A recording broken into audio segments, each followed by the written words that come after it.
High in the mountains of northern Vietnam, nestled among lush valleys and emerald rice paddies, lies the province of Hoa Binh. It is a land steeped in ancient traditions, where spirits are said to linger and the past whispers to the present.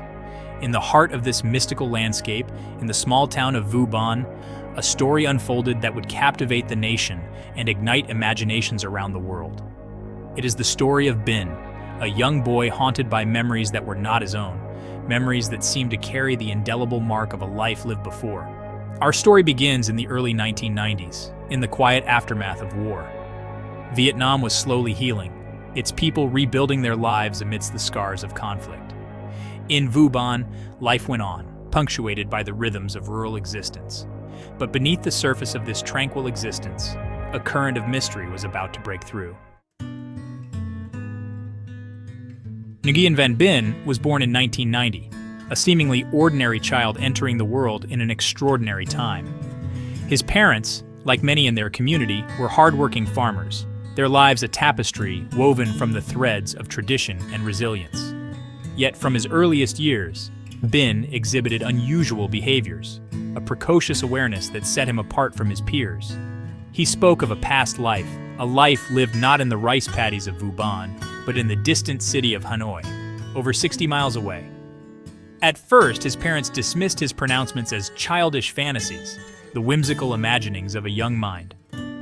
But as Binh grew older, his pronouncements became more detailed, more insistent.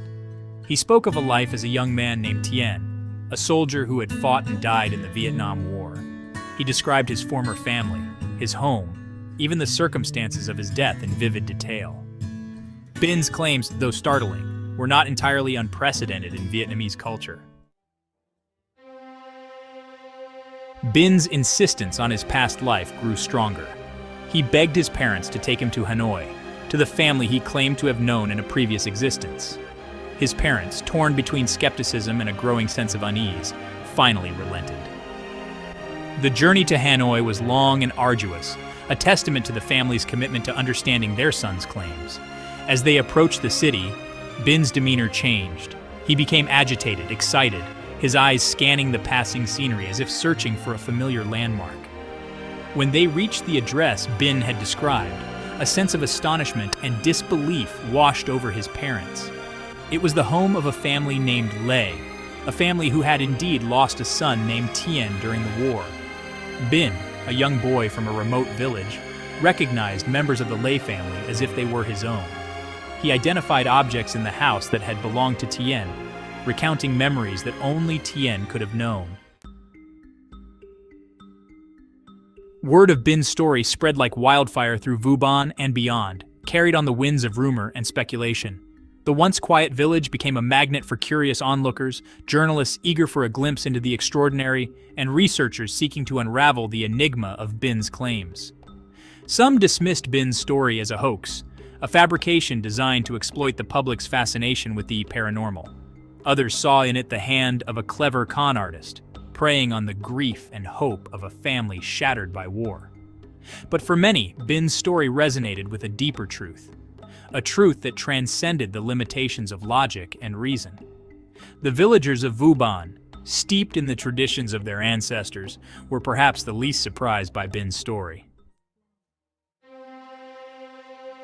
The story of Binh Tien is not an isolated incident, confined to the misty mountains of Vietnam. Across the globe, from the bustling streets of Mumbai to the windswept plains of the American Midwest, similar tales have surfaced. Tales of young children claiming to remember past lives. In Lebanon, a young boy named Nazi claimed to remember a life as a mechanic, providing details of his former life, his death in a car accident, and even the location of hidden money, all of which were later verified. In the United States, a young boy named Sam insisted he was the reincarnation of his grandfather, displaying an uncanny knowledge of his grandfather's life. These cases, and countless others, challenge our conventional understanding of memory, identity, and the nature of consciousness itself. The universality of reincarnation narratives is striking, suggesting a profound human need to make sense of death, to find meaning in the face of our inevitable mortality. The scientific community, with its emphasis on empirical evidence and verifiable data, has traditionally approached the subject of reincarnation with skepticism. Yet, in recent decades, some researchers have begun to explore the possibility that consciousness might operate independently of the physical body. Quantum physics, with its exploration of the subatomic world, has introduced concepts that challenge our classical understanding of reality. The idea that particles can exist in multiple states simultaneously, that observation itself can influence the behavior of matter, has led some physicists to speculate about the nature of consciousness and its relationship to the physical world. Could it be that consciousness is a fundamental property of the universe and that the brain acts as a receiver or filter for this universal consciousness? The debate surrounding reincarnation is often polarized, a clash between those who embrace the possibility of a soul's journey through multiple lifetimes and those who view such beliefs as antithetical to reason and scientific inquiry. Skeptics point to the lack of conclusive scientific evidence, the difficulty in verifying anecdotal accounts, and the possibility of cultural conditioning and psychological factors influencing such beliefs. They argue that reincarnation narratives can often be explained through more mundane phenomena, such as cryptomnesia or the power of suggestion. Believers, on the other hand, argue that the sheer volume of anecdotal evidence and the cross-cultural prevalence of reincarnation beliefs cannot be easily dismissed. They point to the emotional intensity of these experiences and the specific details often provided, suggesting a reality that transcends our current scientific understanding. The nature of consciousness, the possibility of an afterlife, and the mysteries of life and death have captivated humanity for millennia. Memory lies at the heart of the reincarnation debate. How is it possible for a young child to possess memories and experiences that seemingly belong to another? If reincarnation is indeed a reality, what is the mechanism by which these memories are transferred from one life to the next? Some reincarnation researchers theorize that memories might be encoded in a more subtle energy field that surrounds and permeates the physical body. This energy field, often referred to as the aura or the subtle body, is believed by some to act as a repository for our experiences, surviving the death of the physical body and carrying these imprints into the next life. Others propose that memories might be stored in a universal consciousness, a kind of cosmic database accessible to those who have the capacity to tune into it. The reincarnation debate ultimately hinges on the nature of consciousness itself. Is consciousness merely a byproduct of brain activity, destined to cease upon the death of the physical body? Or is consciousness something more fundamental, an intrinsic aspect of the universe, capable of existing independently of the physical form? The materialist worldview tends to view consciousness as an emergent property of matter, a consequence of the brain's complexity. This perspective struggles to account for the subjective nature of experience, the feeling of what it is like to be conscious, a phenomenon known as qualia. Alternative perspectives propose that consciousness is not a product of the brain, but rather a fundamental aspect of reality. In this view, the brain acts more like a receiver, allowing us to access and process a fraction of the vast sea of consciousness that permeates the universe.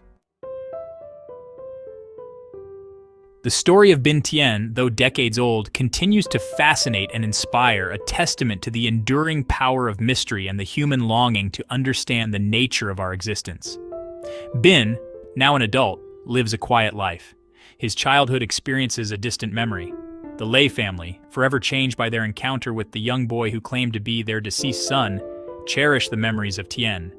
Their story has become a part of Vietnamese folklore, a modern-day parable that speaks to the enduring power of the human spirit and the mysteries that lie beyond the veil of the known.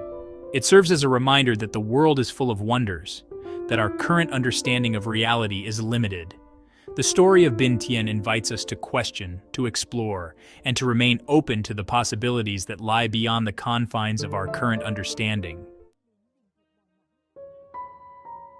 The story of Bin Tian, while compelling, leaves us with more questions than answers. How can we definitively prove or disprove the claims of reincarnation? What is the nature of consciousness, and does it survive the death of the physical body? These are questions that science, philosophy, and spirituality have grappled with for centuries, and they are questions that continue to elude definitive answers. The search for answers to these profound questions is perhaps more important than the answers themselves. The very act of questioning, of seeking to understand the nature of our existence, connects us to a long lineage of seekers. The story of Bin Tian challenges us to expand our understanding of reality, to embrace the possibility that there are more things in heaven and earth than we can currently comprehend.